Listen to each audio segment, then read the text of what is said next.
Alléluia. Shalom Elohim, Shalom Zévanda. Alléluia, chose promise, chose due, par la grâce de Dieu. On lui déverser un merveilleux message. Par la grâce de Dieu. Et oui, c'est l'épisode 3, le serpent partie 3. On a gardé le maillot du Brésil. Irmao. Voilà, on a gardé le maillot du Brésil par la grâce de Dieu, toujours en sélection. Donc ça veut dire que ça va dribbler fort encore pour cet épisode par la grâce de Dieu. Donc comme on l'a dit, par la grâce, ce n'est pas encore des cultes, ce n'est pas des cultes, c'est juste des exhortations pour nous exhorter les uns les autres par la grâce de Dieu. Et c'est ce que nous avons encore de partager. Nous partageons les bonnes choses, la bonne nourriture de Dieu, sa parole, par la grâce, in Jesus' mighty name, que Dieu soit glorifié dans toutes ces choses. Alors comme nous avons dit, nous allons partager le troisième épisode de Le Serpent, partie 3, par la grâce de Dieu. Et le sous-thème, c'est attention aux Èves qui avalent. Attention aux Èves qui avalent. Alléluia. Donc sans plus tarder, par la grâce de Dieu, qu'on avait fait l'épisode 1, l'épisode 1 et 2, on avait parlé justement de Adam et Ève, qui revenaient par rapport au serpent, par rapport au péché originel. C'est ça. Donc là, nous allons un peu naviguer comme d'hab dans la Bible pour faire justement référence à ce péché originel qui s'est un peu reproduit un peu partout et que justement beaucoup de nos ancêtres ont reproduit à cause justement de ce péché originel qui a suscité beaucoup de choses dans justement tout ce qui est du fondement humain qui a été mauvais. C'est pour ça que Jésus-Christ est venu nous libérer de tout ça, de ce fondement adamique. À cause de Adam et Ève, le péché est rentré dans l'homme. Ça veut dire ce que Dieu avait créé dès le départ, s'est modifié à cause du péché. Et c'est devenu ce que Dieu ne voulait pas que ça devienne. Mais bon, c'était la volonté de Dieu, Dieu le savait que ça allait devenir comme ça. Pour enfin nous donner une leçon que nous dire que sans lui, on n'est rien. Sans lui, il n'y a rien. Sans lui, on ne peut rien. Voilà, ceux qui vivent sans Dieu, ce sont des personnes qui vivent dans une illusion de croire qu'ils réussissent sans Dieu. Mais en fait, ils vivent dans le néant sans le savoir. Voilà, par la grâce de Dieu. Donc c'est ça, nous allons reprendre un peu ce péché originel par la grâce de Dieu. Donc sans plus tarder, nous allons commencer par la grâce de Dieu sur ce merveilleux épisode du serpent. Je pense que ce sera le dernier épisode par la grâce. On verra par la grâce de Dieu. Donc sans plus tarder, nous allons commencer par la grâce de Dieu. Nous allons aller dans Genèse, chapitre 19. Par la grâce de Dieu, attention aux Èves qui avalent. Quand on parle de aval, c'est que ce qu'ils avalent, comme Ève qui avait avalé le venin du serpent par les informations, par le faux message du diable. Et bien là, nous y sommes, un peu dans cette fin des temps, que nous voyons un peu des faux docteurs, des fausses personnes qui viennent annoncer Dieu par des raisons vraiment, par des esprits vraiment de l'erreur. Ils ne viennent pas annoncer Jésus-Christ ou Dieu pour le royaume. Ils le font pour d'autres intérêts et nous y sommes. D'autres le font, peu importe la raison pour qu'ils le font, mais ils le font contre la volonté de Dieu. Mais bon, ça, ils régleront ça avec Dieu, par la grâce de Dieu. Donc c'est pour ça que c'est important de venir prévenir justement le peuple, de prévenir les personnes justement, de faire attention, comme Ève qui s'est fait avoir, qui a avalé le venin du diable par les informations. Et nous allons voir que justement, leurs enfants, parce que Adam et Ève, ce sont la base, hein. Nous sommes les descendants d'Adam et Ève, l'humanité. Donc après, tout ce qui est venu après Adam et Ève, en fait, ils ont un peu reproduit ce qu'Adam et Ève ont fait, en fait. C'est-à-dire que le serpent, le diable est venu contaminer, et après, eh ben, ça a suscité beaucoup de choses graves. C'est pour ça qu'on vous dit attention aux Èves qui avalent et qui transmettent après des fois. Ça soit, quand je dis Ève, c'est l'humanité, hein. C'est l'homme. Pas seulement pour viser les femmes. Attention. Dangereux. Donc par la grâce de Dieu. Voilà. C'est pour résumer un peu les hommes, de ne pas se faire avoir, de ne pas avaler n'importe quelle information. Par la grâce de Dieu. Donc sans plus tarder, nous allons aller dans Genèse chapitre 19 pour voir qui a reproduit un peu ces choses qu'Adam et Ève ont faites sans plus tarder. Genèse chapitre 19 à partir du verset 30. Origine des Moabites et des Ammonites. Donc les Moabites et les Ammonites, c'était deux peuples qui étaient aux alentours d'Israël, aux extrémités d'Israël. Donc voilà, Lot, c'est au verset 30. C'est Genèse chapitre 19, verset 30, sans plus tarder. Lot quitta Tsoar pour la hauteur et se fixa sur la montagne avec ses deux filles, car il craignait de rester à Tsoar. Ils habitaient dans une caverne, lui et ses deux filles. L'aîné dit à la plus jeune, « Notre père est vieux, et il n'y a point d'homme dans la contrée pour venir vers nous, selon l'usage de tous les pays. Viens, faisons boire du vin à notre père et couchons avec lui, afin que nous conservions la race de notre père. » Elles firent donc boire du vin à leur père cette nuit-là. Et l'aîné alla coucher avec son père. Il ne s'aperçut ni quand il se coucha, ni quand elle se leva. Le lendemain, l'aîné dit à la plus jeune, « Voici, j'ai couché la nuit dernière avec mon père. Faisons-lui boire du vin encore cette nuit. Et va coucher avec lui, afin que nous conservions la race de notre père. » Elles firent boire du vin à leur père encore cette nuit-là, et la cadette alla coucher avec lui. Il ne s'aperçut ni quand elle se coucha, ni quand elle se leva. Les deux filles de Lot devinrent enceintes de leur père. Alléluia. L'aînée enfanta un fils qu'elle appela du nom de Moab, l'aîné. C'est le père des Moabites jusqu'à ce jour. La plus jeune enfanta aussi un fils qu'elle appela du nom de Ben-Ami. C'est le père des Ammonites jusqu'à ce jour. Alléluia. Voilà, jusqu'au verset 38. On s'arrête là. Donc là, dans cette merveilleuse histoire, qui est vraiment un bel exemple sur attention aux Èves qui avalent. Hein? Attention aux Èves qui avalent. On est encore parabolique, comme d'hab, mes amis, ça dribble. Alléluia. Ceux qui ont les oreilles pour entendre, ce que l'Esprit a à dire à l'Église, entendent. Ceux qui ont des yeux pour voir, voient ce que l'Esprit a à dire. Bref. Donc là, dans cette merveilleuse histoire, par la grâce de Dieu, nous voyons qui? Lot. Lot qui était de la famille de Abraham. Il était dans Sodome et Gomorrhe. Donc là, il était parti de Sodome et Gomorrhe. Et il avait deux filles. Ces deux filles. Donc ils sont partis se réfugier sur la montagne. C'était la famille de Abraham, Lot. Et nous voyons que ces deux filles, elles étaient en manque. Je ne sais pas si elles étaient nymphomanes ou pas. Mais en tout cas, elles étaient en manque. En manque de quoi? De rapports humains. Parce que leur père ne leur suffisait pas. Mais elles voulaient d'autres rapports, des rapports physiques. Donc elle voulait coucher avec des hommes, elle voulait peut-être avoir des enfants. Je ne sais pas depuis combien de temps elles étaient sur la montagne, mais en tout cas, la Bible dit que ça faisait pas si longtemps que ça, parce qu'ils ont juste fui pendant un moment. Et bon, peut-être qu'elles étaient nymphomanes, qui sait? Je ne sais pas. Alléluia. Donc, cette histoire-là, peut-être que je rigole, mais c'est pas très marrant. C'est un peu même glauque, un peu bizarre, un peu même... crasseux, nauséabonde, immondice. Voilà.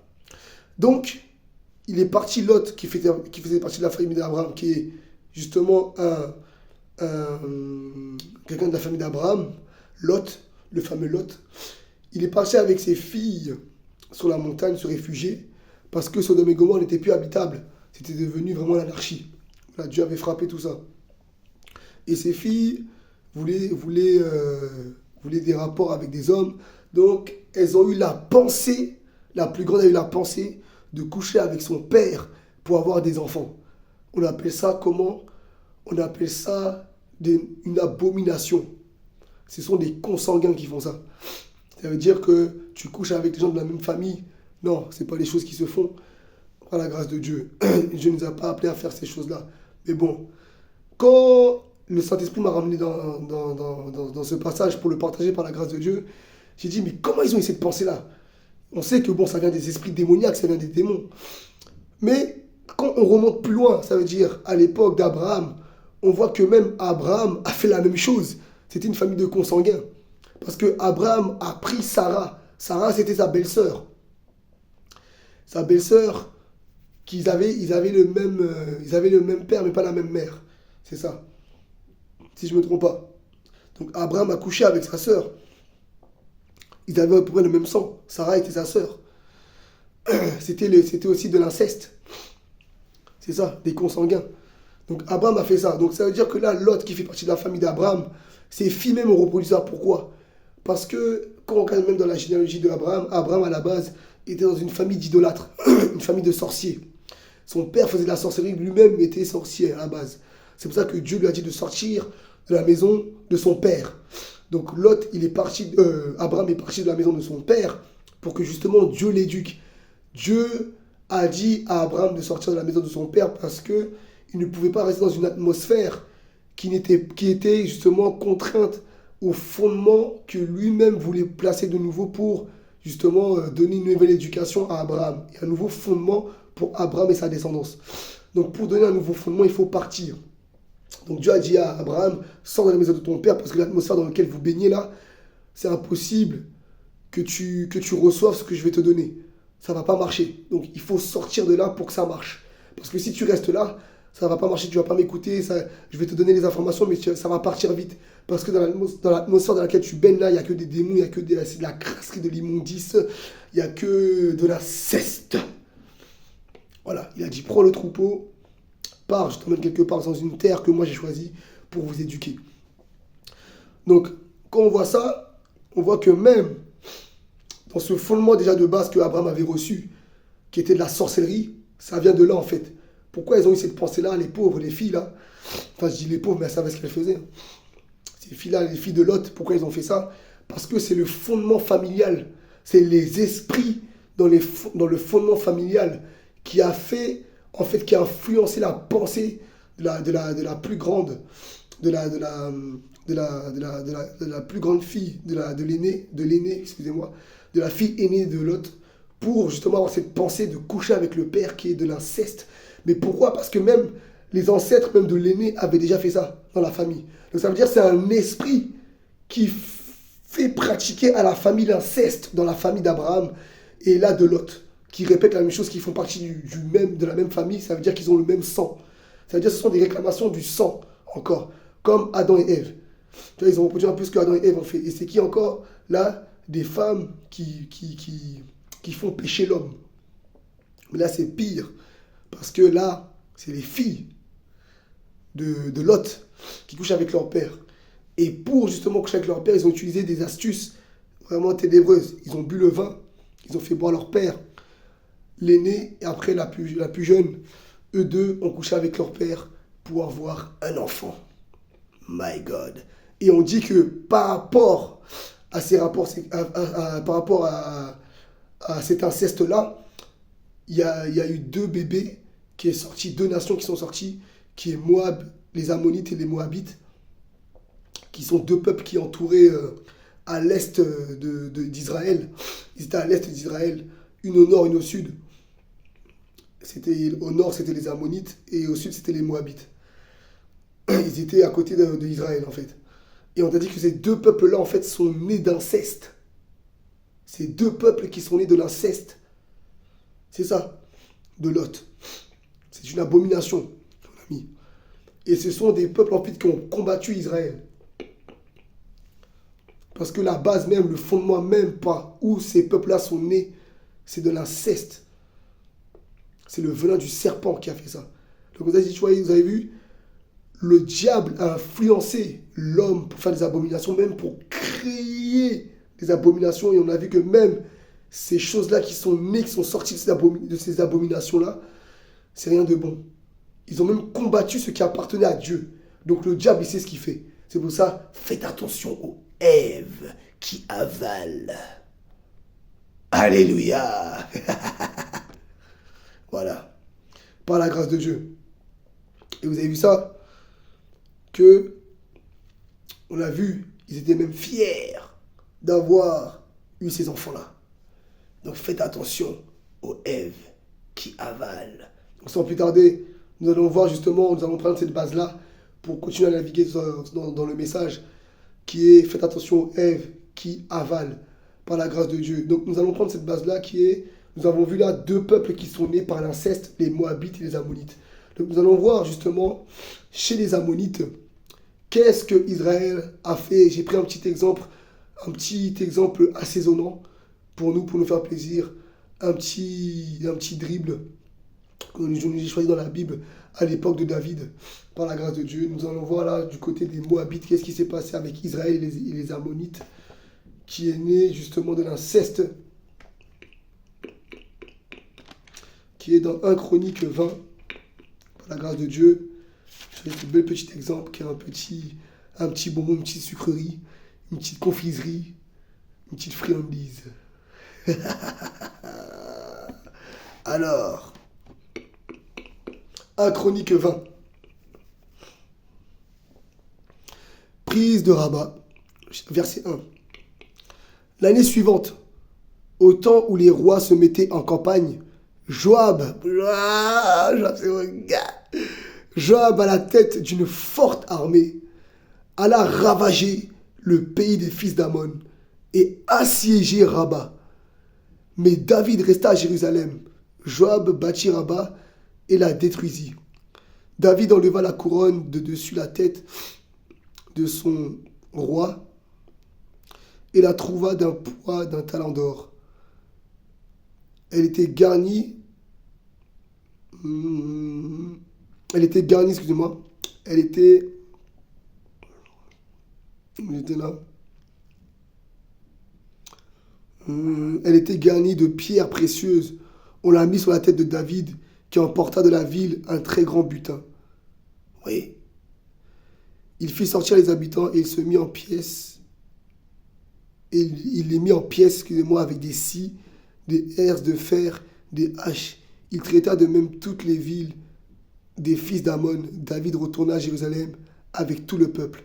Alléluia! Par la grâce de Dieu. Donc là, on voit que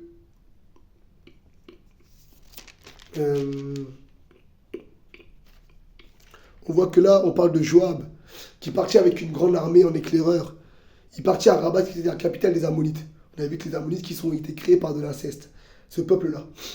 Et bien Joab, un juif de l'époque, un Israélien de l'armée de David, du grand roi David, qui était roi d'Israël, roi de Juda. Et bien Joab était un guerrier de l'armée de David. C'était un chef de guerre de l'armée de David.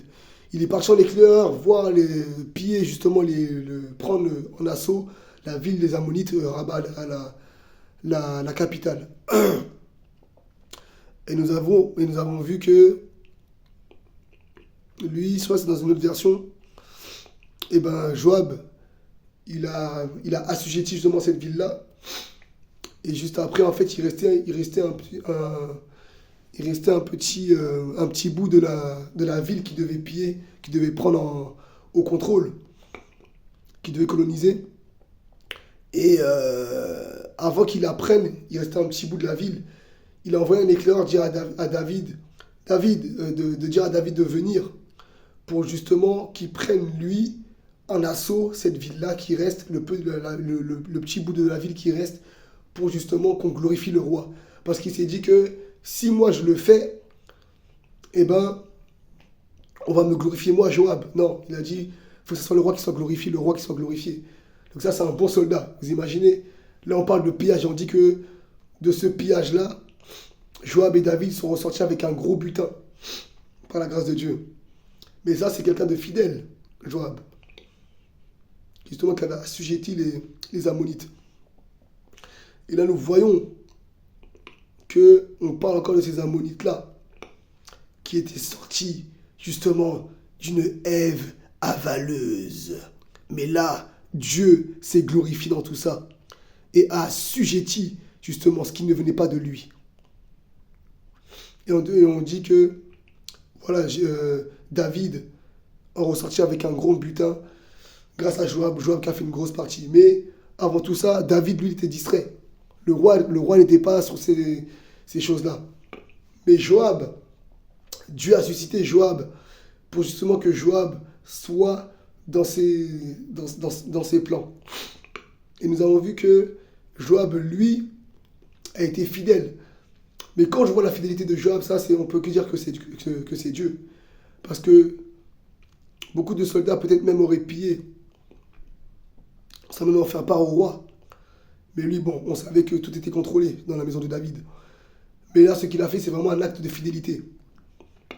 Donc voilà, ce qui s'est passé pour les Ammonites qui se sont fait punir et que, pour montrer que ce qui appartient à Dieu, on ne peut pas le soumettre, on ne peut pas justement le pervertir ou lui changer ses pensées que Dieu a mis. C'est ça, comme on avait dit, que Abraham il était parti parce que Dieu lui avait demandé de partir pour justement donner un autre fondement. Et bien là, nous voyons justement le fruit de ce fondement que Dieu a donné à Abraham. Et là, on le voit avec David qui est venu plus tard après Abraham, bien sûr. Nous avons vu justement là les fruits de Dieu. Quand Dieu prend un peuple et quand Dieu éduque un peuple, ça donne des bons fruits. Et nous avons vu là ce que le fruit du serpent a donné, c'est-à-dire les Ammonites, qui est un peuple à la base créé de l'inceste, eh ben, a été battu par le fondement de Dieu, eux qui sont nés du fondement du diable,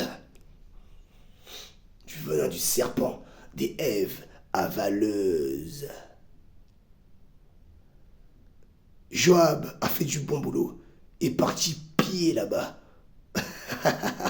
La Bible dit qu'ils sont ressortis avec un bon butin. Un très bon butin. Donc sans plus tarder, par la grâce de Dieu, comme je vois que le temps il est avancé, nous allons maintenant voir l'autre peuple inceste qui est né justement par la fille aînée de Lot, les Moabites. Les Moabites. Et pour ce merveilleux passage avec les Moabites, ce peuple-là, j'ai choisi, je l'ai pris en dernier parce que c'était... Voilà. J'ai choisi dans le livre de Ruth. Ruth qui était elle-même une Moabite. Ruth qui était elle-même une Moabite. Alors Ruth, elle-même qui était une Moabite, qu'on a dit que ce peuple-là est né de l'inceste, ça veut dire du venin du serpent, eh bien, elle a trouvé grâce. On va lire un peu. Ruth, le nom d'une femme d'une loyauté exemplaire, une Moabite, est exemplaire. Donc ça veut dire que, vous voyez, ceux qui disent que Dieu choisit que les Juifs, je sais pas quoi à l'époque, les Juifs étaient mieux, non. Dieu a vu la fidélité d'une femme étrangère, d'une Moabite, qui est née d'un peuple inceste, qui est née de l'inceste. Vous avez vu? La Bible dit que Ruth est une femme loyale, exemplaire, une Moabite Ruth. Ce récit se déroule logiquement en 4 parties. Nanana. Et en fait, je vais pas vraiment tout lire. Mais elle a trouvé grâce Ruth. Parce que, en fait, c'était une famille venue de Bethléem, d'Israël, de Bethléem, de Juda. Il y avait Elimelech, voilà, une petite famille d'Hébreux juifs qui sont venus habiter à Moab, c'est-à-dire à l'extérieur d'Israël. Ils sont partis habiter à Moab, dans le camp de l'ennemi. Mais comme Moab était quand même assujetti à Israël, donc ils étaient pas en danger, quoi. C'est une famille de juifs qui se déplacent pour aller vivre à Moab, qui est un peuple à la base ennemi. Mais bon, comme Israël avait assujetti Moab, ils étaient boss. Ils avaient bien pillé aussi. Et ben, ils étaient assujettis. Donc, eux, ils sont partis habiter à Moab sans être en danger, en fait. Et cette famille-là avait des enfants. Ils avaient deux garçons. Et les 2 garçons ont épousé, eux, 2 filles moabites. 2 étrangères. Ils n'étaient pas des juifs, des israélites. Et l'une d'elles, c'était justement Ruth. Et après cela, la Bible dit qu'ils sont partis même à cause ils sont partis d'Israël à cause de la famine. Mais la Bible dit que les 3 garçons, ils sont morts. C'est-à-dire le mari et les 2 garçons, ils sont morts. C'est-à-dire il est resté que la femme, Naomi. Et les 2 Moabites. C'est-à-dire ces 2 belles filles qu'ils avaient épousé leur fille, leur fils, ses fils. Et après ça, Noémie s'est dit, bon, puisqu'elle est restée toute seule, elle est repartie vivre en Israël, ça veut dire à Bethléem. Elle a dit, bon, je vais repartir à Bethléem, vous repartez dans vos familles de Moabites. Voilà, moi je retourne en Israël. Et il y en avait une qui s'appelait Orpa, une de ses belles-filles qui s'appelait Orpa, une Moabite. Elle a dit, bon, ok, elle est partie. Et tu as une autre, Ruth, celle qu'on vante, qui est loyale et exemplaire.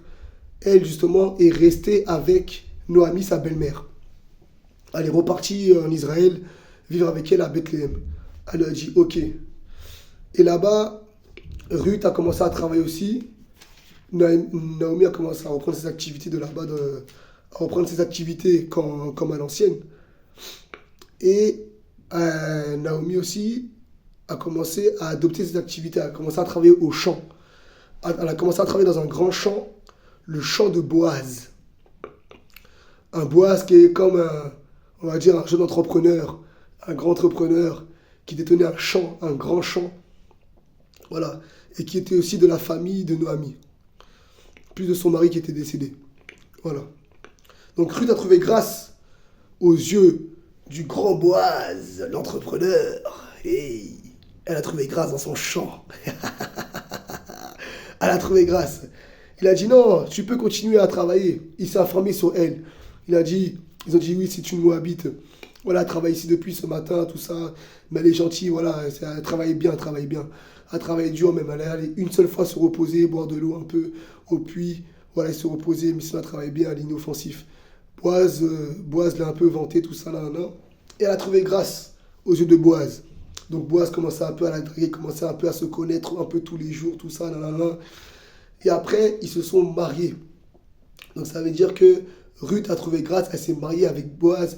Et qui plus est, Boaz était l'entrepreneur. Était le chef, le PDG même de là où elle travaillait. Donc elle a trouvé grâce à ses yeux. Au PDG même. Ah! Boss compagnie. Yeah! Et elle a trouvé grâce à ses yeux. Et ils se sont mariés. Et qui puisait, Ruth est devenue même dans l'arbre généalogie de David. Parce que ils ont enfanté après Boaz et Ruth, ils ont enfanté un enfant qu'ils ont appelé Obed. Et Obed était le grand-père du roi David. C'est-à-dire, Obed était le père du roi David. Et après, le père du roi David a mis David au monde. Voilà, ils ont conçu David. Donc ça veut dire que Obed, le fils de Ruth, qui était une Moabite de base, était le grand-père du grand roi David, qu'on a dit qu'il a pillé les Ammonites. Vous avez vu? Donc ça veut dire que, et après, David même dans la généalogie de Jésus-Christ. Jésus-Christ qui est Dieu en chair. Waouh! Donc ça veut dire que dans la généalogie de Jésus-Christ, le Messie, il y a une Moabite. Il y a une femme qui vient de l'inceste, du peuple de l'inceste. C'est ça. On dit que Dieu peut faire grâce à tout le monde. Et en fait, cette histoire-là avec Ruth et Boaz, c'est que là, Dieu a changé carrément le fondement de Ruth. Ruth qui vient, elle, d'un pays des Moabites, qui vient d'un fondement d'inceste. Dieu a changé son histoire. Il a changé mon histoire. Il a changé mon histoire. C'est ça. Il a changé l'histoire de Ruth la Moabite. Il peut prendre quelqu'un de nulle part, un peuple même qui est moqué, qu'on se moque d'eux, et le rendre grand. Et qui puisait le faire acteur, actrice principale. Parce que Ruth a accouché le grand-père du grand roi David. C'est ça. Voilà la belle histoire. Et ça faisait un peu un clin d'œil un peu à Jésus-Christ. C'était l'ombre des choses à venir.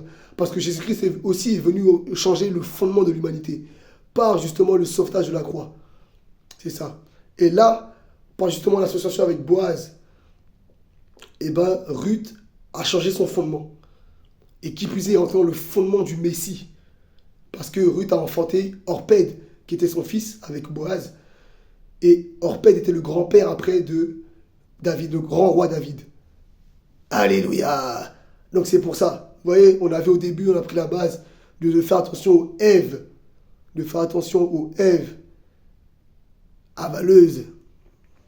Et là, nous avons vu que Ruth qui était parti de cet inceste-là, qui est venu de la fille de Lot, les deux filles de Lot, et bien là, on a vu que une Moabite qui était venue de la descendance de cet inceste-là, de cette abomination-là, et ben Dieu a changé cette histoire, Dieu a changé cette histoire-là et a rendu ce fondement-là nouveau.